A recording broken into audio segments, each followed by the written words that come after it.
রাখতে হচ্ছে অবশ্যই সিঙ্গুরের দিকে, তার কারণ একাধিক প্রকল্পের উদ্বোধন রয়েছে। আজ প্রকল্পের উদ্বোধন করবেন প্রধানমন্ত্রী, একাধিক প্রকল্পের উদ্বোধন, 830 কোটির প্রকল্পের উদ্বোধন শিলান্যাস রয়েছে। এবং তারই পাশাপাশি এই মুহূর্তে যে ছবি দেখাচ্ছি আপনাদের, নরেন্দ্র মোদী তিনি ইতিমধ্যেই পৌঁছে গিয়েছেন এবং কোটি কোটি টাকার প্রকল্পের উদ্বোধন রয়েছে। বলাগড়ে এক্সটেন্ডেড পোর্ট গেট সিস্টেমের শিলান্যাস রয়েছে এবং এই মুহূর্তে সিঙ্গুরে প্রধানমন্ত্রী নরেন্দ্র মোদী যে ছবি আপনাদের দেখাচ্ছি এই মুহূর্তে, সিঙ্গুরের সরকারি অনুষ্ঠান, অবশ্যই তার সভা রয়েছে, কিন্তু তার আগে বেশ কিছু প্রকল্পের উদ্বোধন, সরকারি অনুষ্ঠান রয়েছে, সেখানে ইতিমধ্যে উপস্থিত হয়েছেন নরেন্দ্র মোদী।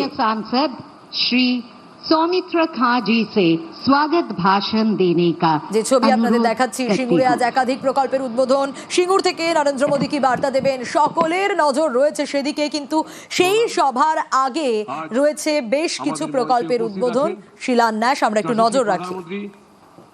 আমাদের নরেন্দ্র মোদীজি, যার নেতৃত্বে বিকশিত ভারত আমরা এগিয়ে চলেছি। আজ এই সিঙ্গুরে ওনার সাথে উপস্থিত আছেন মাননীয় মন্ত্রী সর্বানন্দ সোনোয়ালজি, উপস্থিত আছেন সমস্ত নেতৃত্ববর্গ।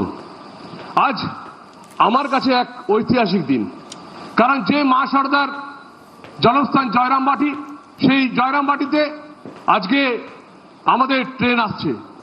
যে রামকৃষ্ণ ঠাকুরের জন্মস্থান কামারপুকুর, সেই কামারপুকুরের ট্রেন আসবে।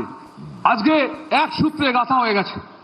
আমরা এক নরেনকে দেখতাম, যে নরেন স্বামীজি নরেন্দ্রনাথ দত্ত, যিনি একদিন মাকে বলেছিলেন যে মা আপনি বিষ্ণুপুরে আসছেন, বিষ্ণুপুর থেকে গরুর গাড়িতে করে উনি জয়রামবাটি যেতেন, কিন্তু সেই সময় সেই ট্রেন যাত্রা ছিল না।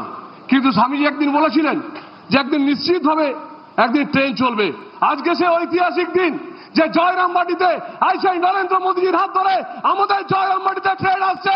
আজকে আমাদের বেলুড় মঠ, দক্ষিণেশ্বর, শ্রীরামপুর, দক্ষিণেশ্বর, কামারপুকুর, জয়রামবাটি এক করে দিয়েছেন। তাই আমি রেলওয়ে প্রধানমন্ত্রীজিকে ধন্যবাদ জানাবো, রেলওয়ে মন্ত্রীজিকে ধন্যবাদ জানাবো। আবার বলি স্যার, আপনাকে শতকোটি প্রণাম। আপনি যেভাবে আজকে নতুন দিশা দেখালেন একসাথে এগিয়ে নিয়ে যাওয়ার বিকশিত ভারত, সেই বিকশিত ভারতের বিকশিত পশ্চিমবঙ্গ আমরা গড়তে চলেছি। আপনার হাত ধরে সকলকে প্রণাম, নমস্কার, ধন্যবাদ।